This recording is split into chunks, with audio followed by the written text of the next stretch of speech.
Welcome back to enchanted learning. കഴിഞ്ഞ ക്ലാസ്സിൽ നമ്മൾ അറ്റ്മോസ്ഫിയറിനെ കുറിച്ചാണ് പഠിച്ചു തുടങ്ങിയത്. ഇന്ന് അറ്റ്മോസ്ഫിയറിന്റെ ഘടന അല്ലെങ്കിൽ അന്തരീക്ഷത്തിന്റെ ഘടനയെ കുറിച്ചാണ് നമ്മൾ ഈ ക്ലാസ്സിൽ മനസ്സിലാക്കാൻ പോകുന്നത്.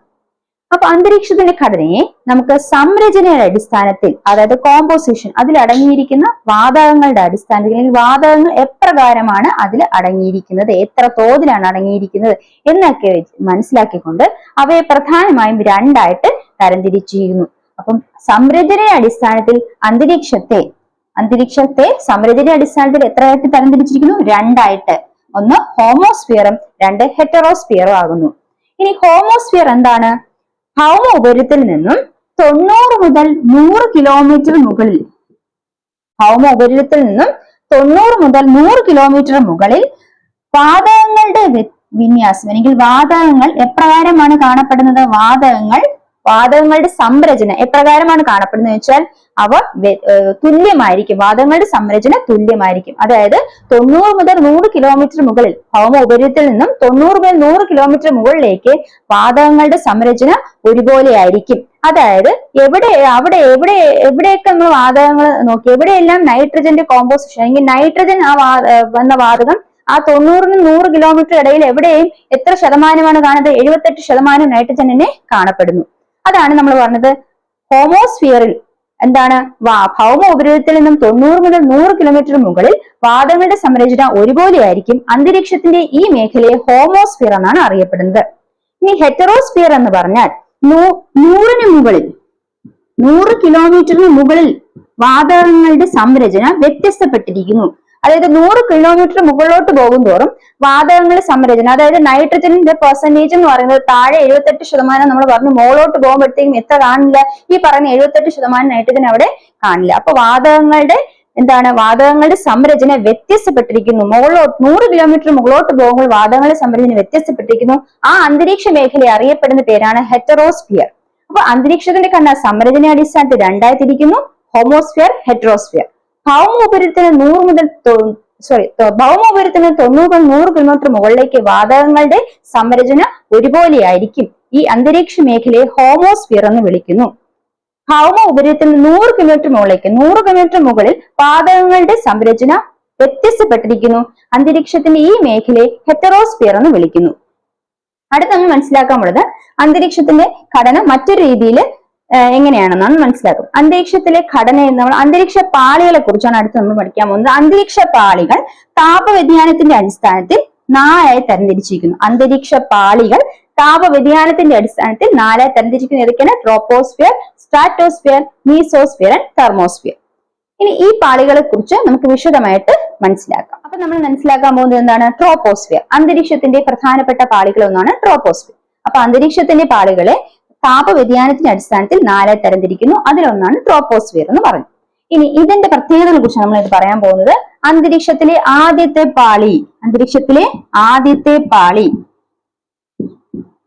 ഇനി രണ്ടാമതാണ് മാനവരാശിയുടെ ഭവനം എന്നറിയപ്പെടുന്നു. മാനവരാശിയുടെ ഭവനം എന്നറിയപ്പെടുന്നു. ഇനി എന്തുകൊണ്ടാണ് അങ്ങനെ അറിയപ്പെടുന്നത്? മൂന്നാമത്തത് ജൈവമണ്ഡലത്തോട് ചേർന്ന് കിടക്കുന്ന പാളി. ജൈവമണ്ഡലത്തോട് ചേർന്ന് കിടക്കുന്ന പാളി.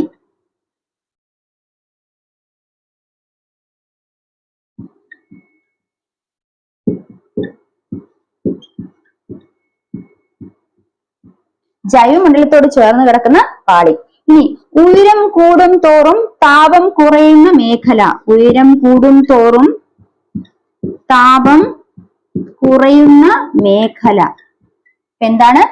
അന്തരീക്ഷത്തിലെ ആദ്യത്തെ പാളിയാണ് ട്രോപ്പോസ്ഫിയർ. മാനവരാശിയുടെ ഭവനം എന്നറിയപ്പെടുന്നു.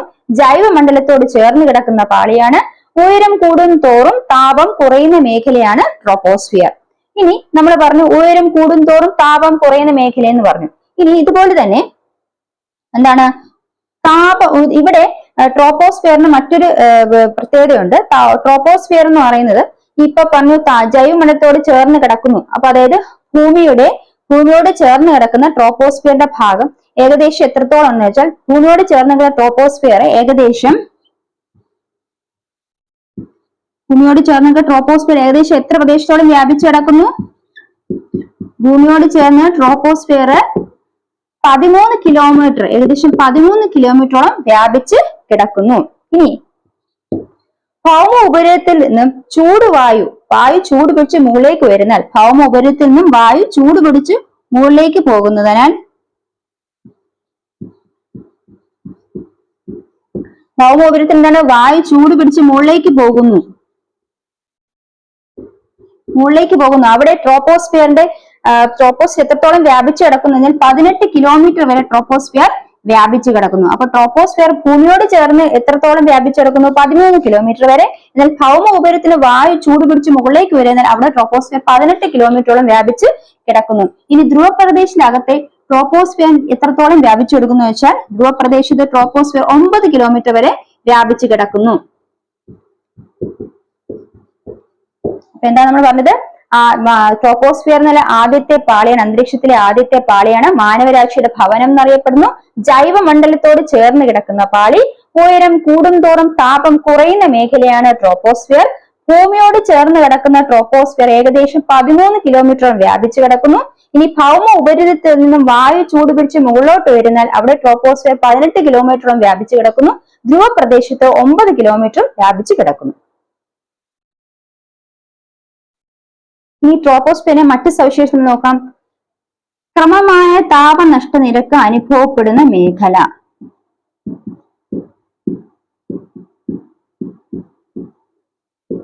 ക്രമമായ താപനഷ്ട നിരക്ക് അനുഭവപ്പെടുന്ന മേഖല.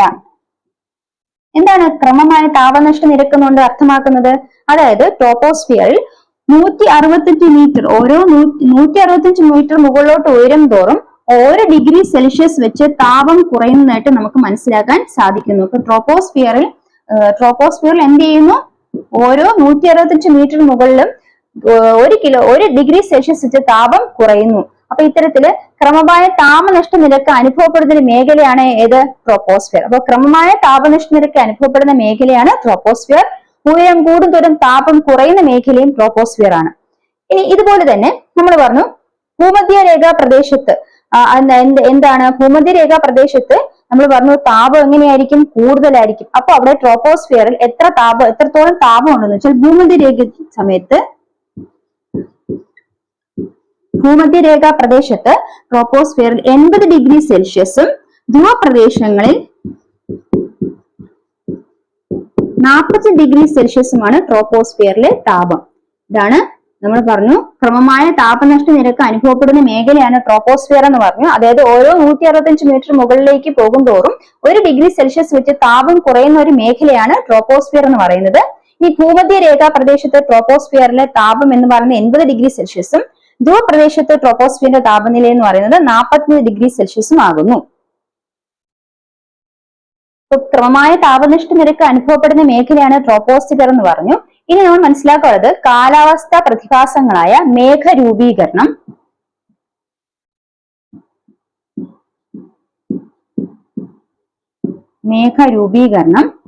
മഴ, കാറ്റ്, ഇടിമിന്നൽ തുടങ്ങിയവ അനുഭവപ്പെടുന്ന മേഖലയാണ് ട്രോപ്പോസ്ഫിയർ. എന്താണ്? കാലാവസ്ഥാ പ്രതിഭാസങ്ങളായ മേഘരൂപീകരണം, മഴ, കാറ്റ്, ഇടിമിന്നൽ എന്നിവ അനുഭവപ്പെടുന്ന മേഖലയാണ് ട്രോപ്പോസ്ഫിയർ. ഇനി നമ്മൾ പറഞ്ഞ എന്താണ്? ഈ ക്രമമായ താപനഷ്ട നിരക്ക് അനുഭവപ്പെടുന്ന മേഖലയാണ് ട്രോപ്പോസ്ഫിയർ എന്ന് പറഞ്ഞു.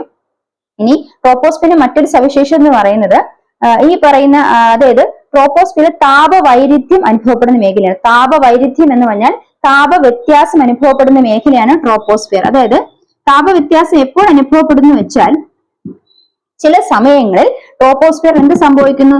താപവ്യത്യാസം അനുഭവപ്പെടുന്നു. അതായത് വേനൽക്കാലങ്ങളിൽ ചൂട് കൂടുന്നു, താപം കൂടുമ്പോൾ ട്രോപ്പോസ്ഫിയറിന്റെ ഉയരം കുറയുന്നു. അപ്പൊ വേനൽക്കാലത്ത് എന്ത് സംഭവിക്കുന്നു? വേനൽക്കാലത്ത് ചൂട് കൂടുന്നു, അപ്പോൾ അല്ലെങ്കിൽ താപം കൂടുന്നു, ട്രോപ്പോസ്ഫിയറിന്റെ ഉയരം അപ്പൊ എങ്ങനെ ചെയ്യുന്നു? ട്രോപ്പോസ്ഫിയറിന്റെ ഉയരം അതനുസരിച്ച് കുറയുന്നു.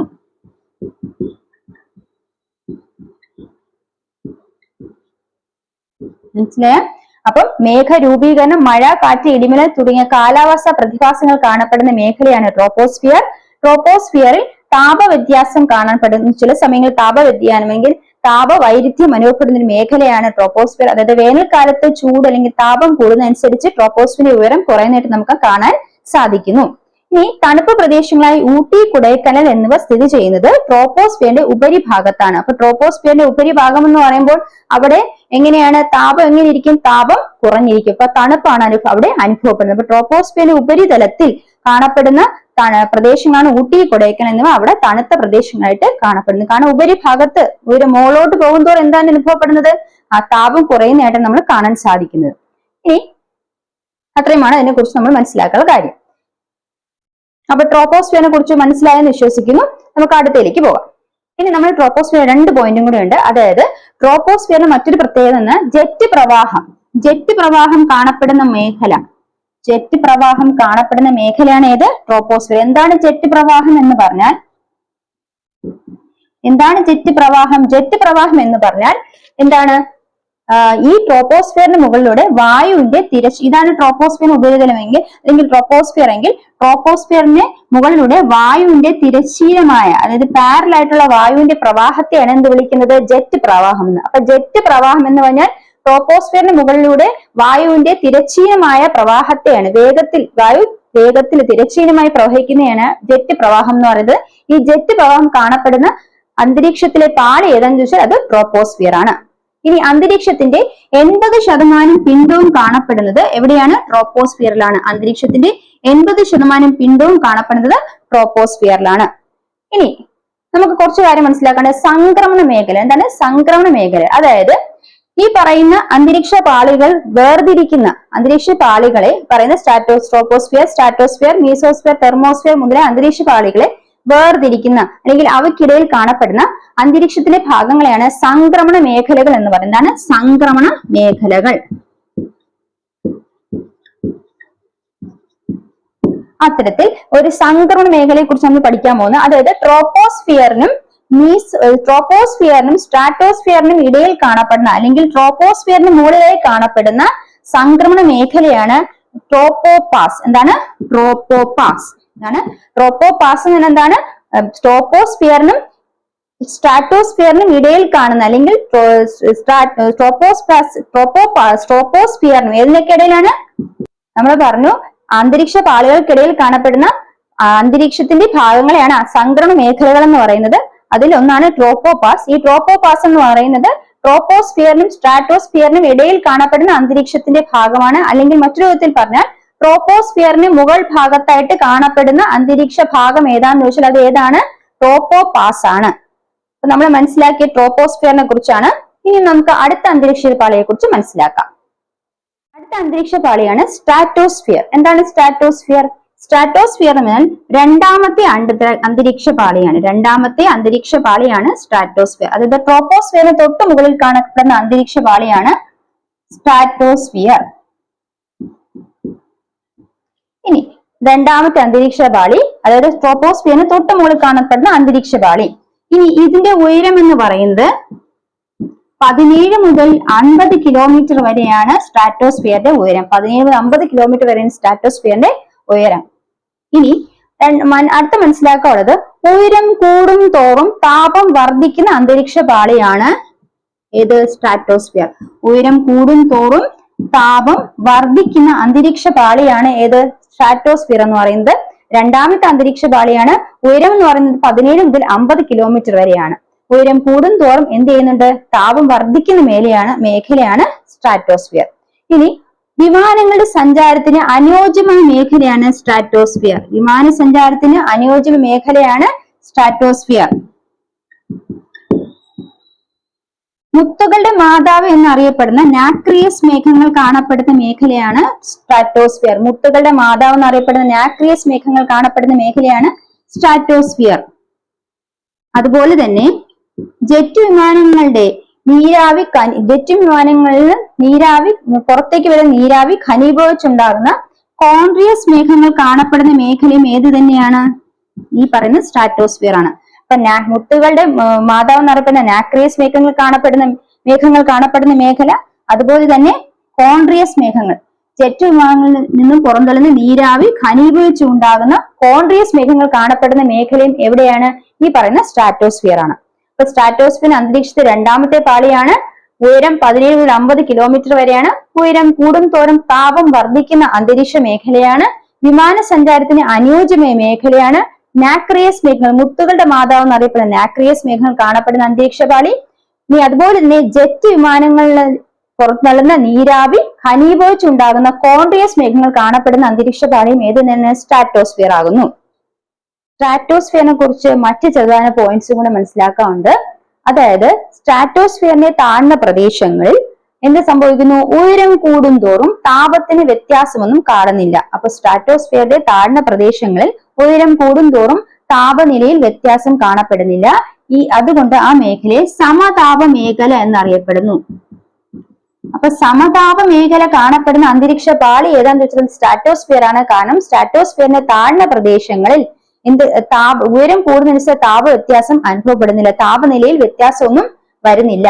അപ്പൊ ആ അന്തരീക്ഷ മേഖലയെ എന്ത് വിളിക്കുന്നു? സമതാപ മേഖല എന്നാണ് വിളിക്കുന്നത്. ഇനി നമ്മൾ മനസ്സിലാക്കുന്നത് സ്ട്രാറ്റോസ്ഫിയറിൽ കാണപ്പെടുന്ന മറ്റൊരു പാളിയാണ് ഓസോൺ പാളി. അപ്പൊ സ്ട്രാറ്റോസ്ഫിയർ എന്ന അന്തരീക്ഷ പാളിയിൽ കാണപ്പെടുന്നതാണ് ഓസോൺ പാളി. ഇനി ഓസോൺ എന്ന അംശം ആദ്യമായിട്ട് കണ്ടെത്തിയത്, ഓസോണിന്റെ അംശം ആദ്യമായിട്ട് കണ്ടെത്തിയത് Christian Federico ഷോൺബെയ്ൻ.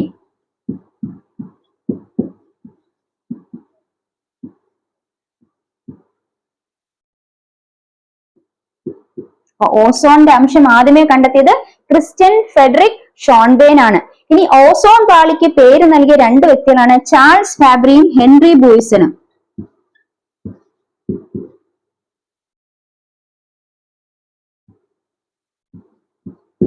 Charles Fabry Henry ബൂയ്സൺ.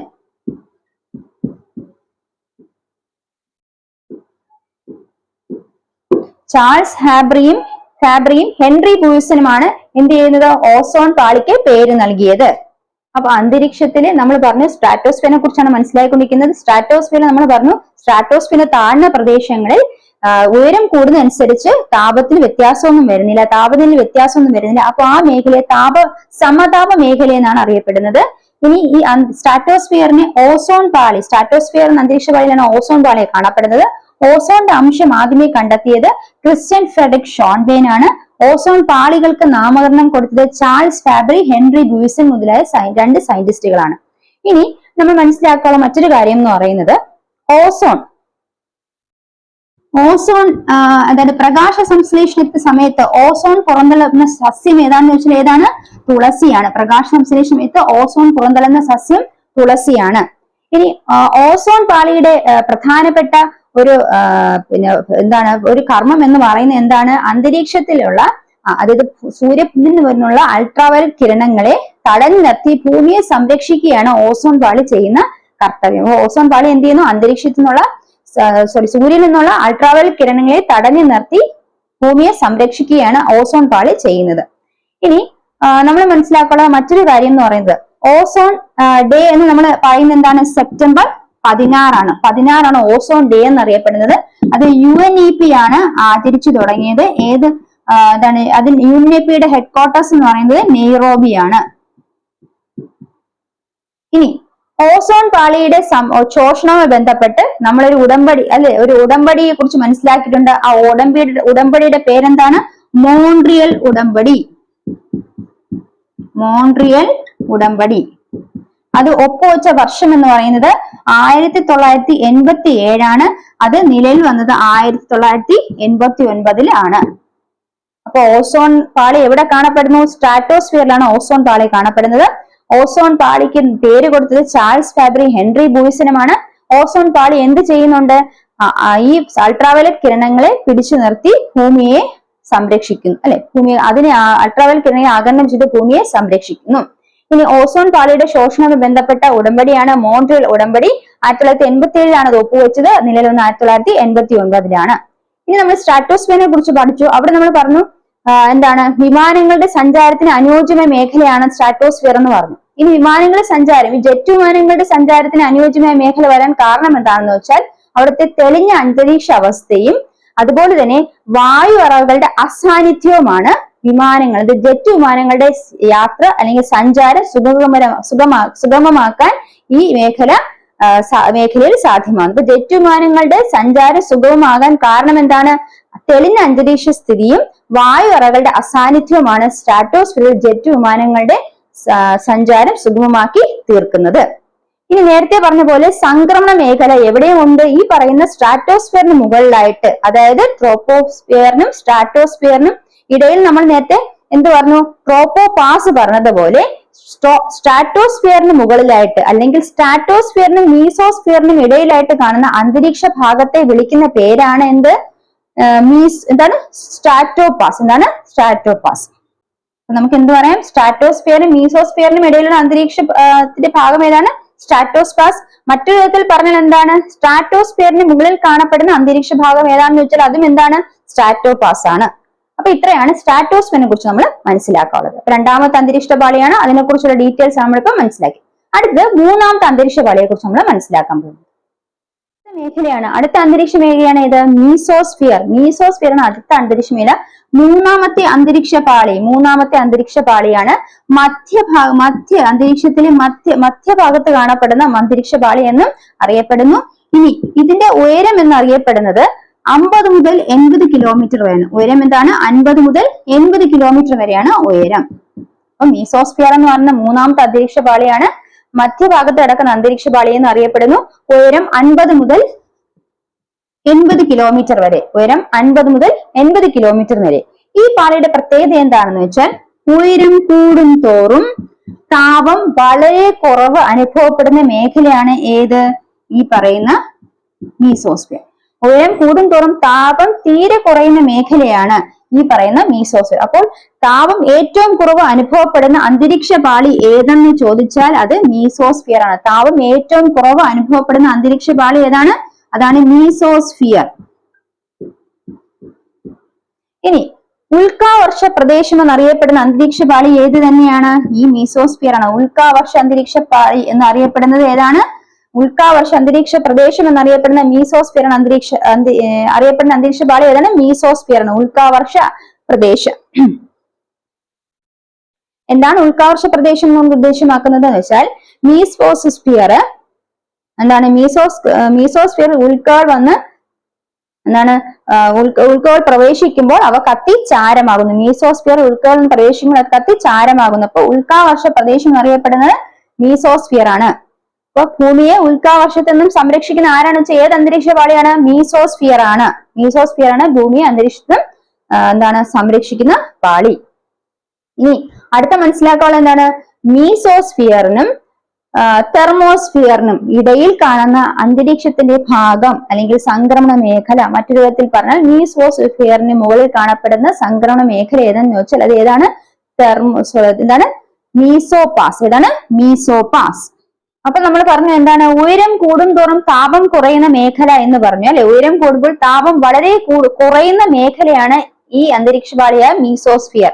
അതായത് ഇവിടെ താപം ഏറ്റവും കുറവ് അനുഭവപ്പെടുന്ന അന്തരീക്ഷ പാളിയാണ്. അതായത് താപം എന്ന് പറഞ്ഞാൽ -80 ഡിഗ്രി സെൽഷ്യസിനും -100 ഡിഗ്രി സെൽഷ്യസിനും ഇടയിലാണ് അവിടെ താപം നമുക്ക് കാണാൻ സാധിക്കുന്നത്. അപ്പം താപം ഏറ്റവും കുറവ് അനുഭവപ്പെടുന്ന അന്തരീക്ഷ പാളി ഏതാണെന്ന് ചോദിച്ചാൽ എന്താണ്? മീസോസ്ഫിയർ ആണ്. ഇനി നമ്മൾ പറഞ്ഞു ഭൂമിയിൽ നിന്നും ഏറെ ഉയരത്തിൽ കാണപ്പെടുന്ന നിശാദീപങ്ങൾ എന്നറിയപ്പെടുന്ന നൊക്ടുലൂസൻ മേഘങ്ങൾ കാണപ്പെടുന്നത് എവിടെയാണെന്ന് വെച്ചാൽ അത് മീസോസ്ഫിയറിലാണ്. എന്താണ്? നൊക്ടുലൂസൻ മേഘങ്ങൾ കാണപ്പെടുന്നത് എവിടെയാണ്? മീസോസ്ഫിയറിലാണ്. നൊക്ടുലൂസൻ മേഘങ്ങൾ കാണപ്പെടുന്നത് മീസോസ്ഫിയർ ആണ്. അപ്പൊ മീസോസ്ഫിയർ എന്ന് പറഞ്ഞ അന്തരീക്ഷ മൂന്നാമത്തെ പാളിയാണ് മധ്യഭാഗത്ത് കാണപ്പെടുന്ന പാളി എന്ന് അറിയപ്പെടുന്നു. ഇനി അതിന്റെ ഉയരം എന്ന് പറഞ്ഞാൽ 50 മുതൽ 80 കിലോമീറ്റർ വരെയാണ്. ഉയരം കൂടുന്തോറും താപം കുറയുന്ന മേഖലയാണ് മീസോസ്ഫിയർ. അതായത് അന്തരീക്ഷ പാളികളിൽ വെച്ച് ഏറ്റവും കുറവ് താപം അനുഭവപ്പെടുന്ന മേഖല ഏതാണെന്ന് വെച്ചാൽ അത് മീസോസ്ഫിയർ ആണ്. -80 ഡിഗ്രി സെൽഷ്യസിനും -100 ഡിഗ്രി സെൽഷ്യസിനും ഇടയിലാണ് അതിന്റെ താപം ക്രമീകരിച്ചിരിക്കുന്നത് അല്ലെങ്കിൽ താപം അനുഭവപ്പെടുന്നത്. ഇനി താപം ഏറ്റവും കുറവ് അനുഭവപ്പെടുന്ന അന്തരീക്ഷ പാളി ഏതാണ്? മീസോസ്ഫിയർ എന്ന് പറഞ്ഞു. ഇനി ഉൽക്കാവർഷ പ്രദേശം എന്നറിയപ്പെടുന്ന അന്തരീക്ഷ പാളി ഏതാണ്? അത് മീസോസ്ഫിയർ ആണ്. ഉൽക്കാവർഷ പ്രദേശം എന്ന് അർത്ഥമാക്കുന്നത് എന്താണ്? മീസോസ്ഫിയറിൽ ഉൽക്കകൾ വന്ന് പതിക്കും അല്ലെങ്കിൽ മീസോസ്ഫിയറിൽ ഉൽക്കകൾ എന്ത് ചെയ്യുന്നു? അവ പ്രവേശിക്കുമ്പോൾ കത്തിച്ചാരമാകുന്നു. അത്തരത്തിൽ ഭൂമിയെ ഉൽക്കാവർഷത്തിൽ നിന്ന് സംരക്ഷിക്കുന്ന അന്തരീക്ഷ പാളി ഏതാന്ന് വെച്ചാൽ മീസോസ്ഫിയർ ആണ്. ഇനി ഈ പറയുന്ന ഭൂമിയിൽ നിന്നും ഏറ്റവും ഉയരത്തിൽ സ്ഥിതി ചെയ്യുന്ന നിശാദീപങ്ങൾ എന്നറിയപ്പെടുന്ന നൊക്ടുലൂസൻ മേഘങ്ങൾ കാണപ്പെടുന്ന അന്തരീക്ഷ പാളി ഏതാണ്? മീസോസ്ഫിയർ ആണ്. മീസോസ്ഫിയറിനും തെർമോസ്ഫിയറിനും ഇടയിൽ കാണപ്പെടുന്ന സംക്രമണ മേഖല അല്ലെങ്കിൽ അന്തരീക്ഷത്തിന്റെ ഭാഗം എന്നറിയപ്പെടുന്നത് മീസോപാസ് ആണ്. മറ്റൊരു വിധത്തിൽ പറഞ്ഞാൽ മീസോസ്ഫിയറിന് മുകളിൽ കാണപ്പെടുന്ന സംക്രമണ മേഖല ഏതാണെന്ന് വെച്ചാൽ എന്താണ്? മീസോപാസ് ആണ്. അടുത്ത് നമുക്ക് മനസ്സിലാക്കുന്ന മറ്റ് അന്തരീക്ഷ പാളിയാണ് തെർമോസ്ഫിയർ. അടുത്ത അന്തരീക്ഷ പാളിയാണ് തെർമോസ്ഫിയർ. എന്താണ്? തെർമോസ്ഫിയർ. നാലാമത്തെ അന്തരീക്ഷ പാളിയാണ് തെർമോസ്ഫിയർ. നാലാമത്തെ അന്തരീക്ഷ പാളി. ഇതിന്റെ ഉയരം എന്ന് പറയുന്നത് 80 മുതൽ 600 കിലോമീറ്റർ വരെയാണ് തെർമോസ്ഫിയറിന്റെ ഉയരം. 80 മുതൽ 60 കിലോമീറ്റർ തെർമോസ്ഫിയറിന്റെ ഉയരം. എന്താണ്? നാലാമത്തെ അന്തരീക്ഷ പാളിയാണ്. 80 മുതൽ 600 കിലോമീറ്റർ ആണ് തെർമോസ്ഫിയറിന്റെ ഉയരം. ഇനി തെർമോസ്ഫിയറിന്റെ പ്രത്യേകത എന്ന് പറഞ്ഞാൽ ഉയരം കൂടും തോറും താപം ഗണ്യമായ തോതിൽ വർദ്ധിക്കുന്ന മേഖലയാണ്.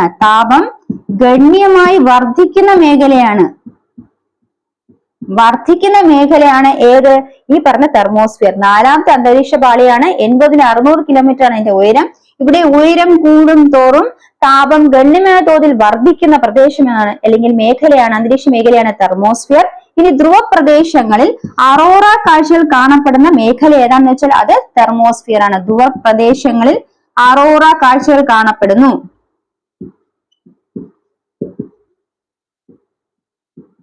ധ്രുവപ്രദേശങ്ങളിൽ അറോറ കാഴ്ചകൾ കാണപ്പെടുന്ന മേഖല ഏതാണ്? അന്തരീക്ഷ മേഖലയാണ് തെർമോസ്ഫിയർ. അപ്പൊ തെർമോസ്ഫിയർ എന്ന നാലാമത്തെ അന്തരീക്ഷ പാളിയാണ്. ഉയരം എന്ന് പറഞ്ഞാൽ 80 മുതൽ 600 കിലോമീറ്റർ വരെ വ്യാപിച്ചു കിടക്കുന്നു. ഉയരം കൂടും തോറും താപം ഗണ്യമായ തോതിൽ വർദ്ധിക്കുന്ന മേഖലയാണ്. ധ്രുവപ്രദേശങ്ങളിലെ അറോറ കാഴ്ചകൾ കാണപ്പെടുന്ന അന്തരീക്ഷ മേഖല ഏതാണ്? തെർമോസ്ഫിയർ. ഈ തെർമോസ്ഫിയറിന് തൊട്ട് താഴെ കിടക്കുന്ന മേഖലയാണ് അയണോസ്ഫിയർ. എന്താണ്? അയണോസ്ഫിയർ.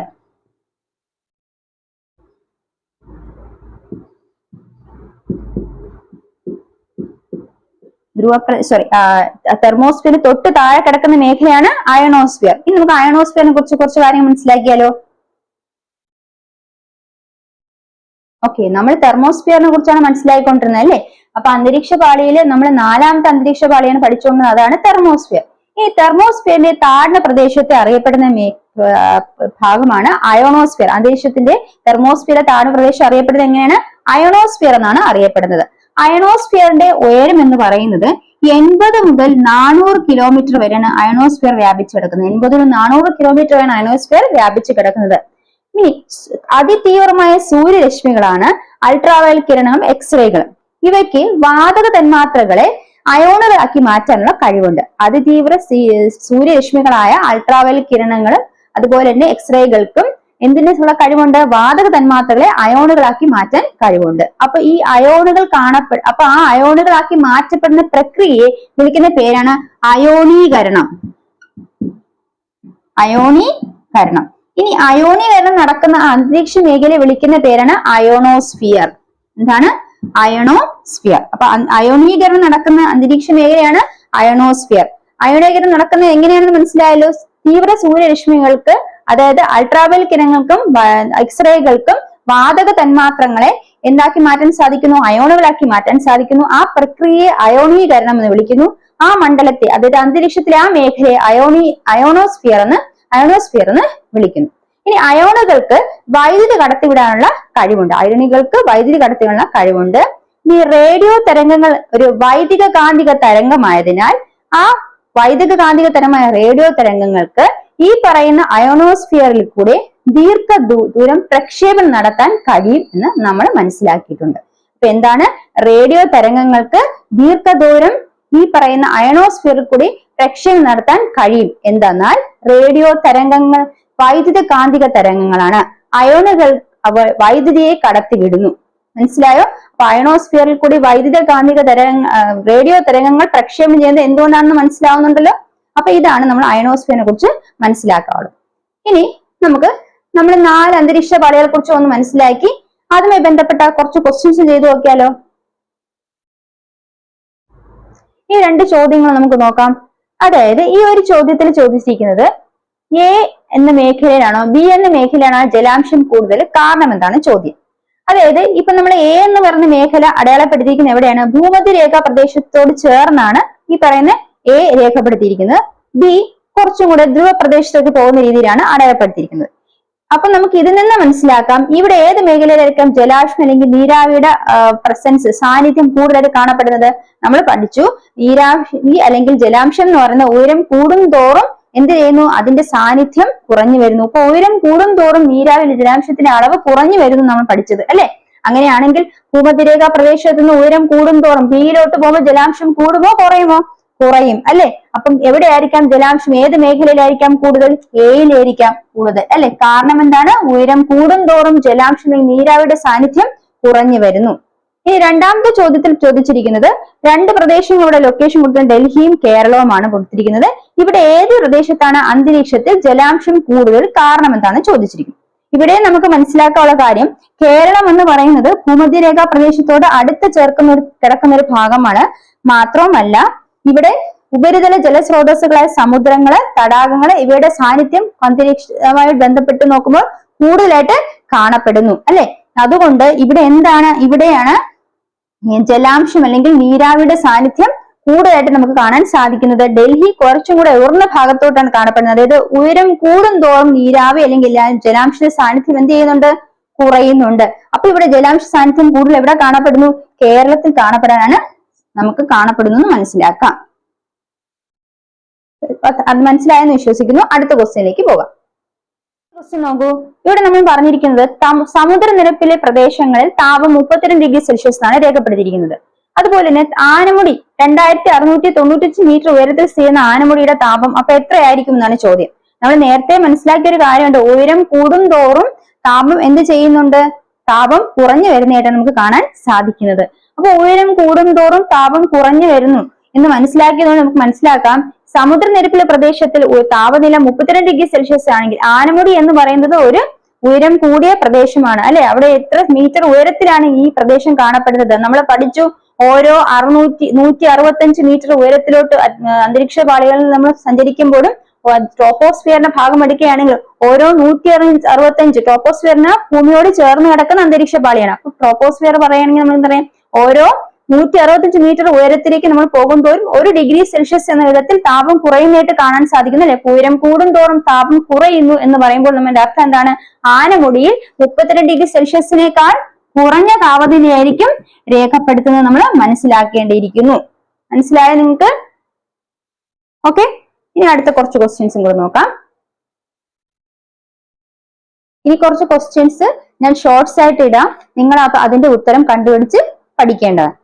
അപ്പൊ ഇന്ന് നമ്മൾ അന്തരീക്ഷ പാളികളെ കുറിച്ചാണ് മനസ്സിലാക്കിയത്. ഇന്നത്തെ ക്ലാസ് എല്ലാവർക്കും മനസ്സിലായെന്ന് വിശ്വസിക്കുന്നു. വേഗം നമ്മളെ സിലബസ് നമുക്ക് തീർക്കാം. എത്രയും പെട്ടെന്ന് നമുക്ക് ഓരോ സിലബസ് ആയിട്ട് പഠിച്ചു പോവാം. നിങ്ങൾ ക്വസ്റ്റ്യൻസ് ഒക്കെ വർക്ക്ഔട്ട് ചെയ്യണം, ഓരോ ടോപ്പിക്കും മനസ്സിലാക്കി പഠിക്കണം. തുടർന്നും എന്റെ ക്ലാസ്സുകൾ കാണാൻ വേണ്ടി ഈ ചാനൽ സന്ദർശിക്കൂ. Till then it's bye from me, ബനാസർ Khalid.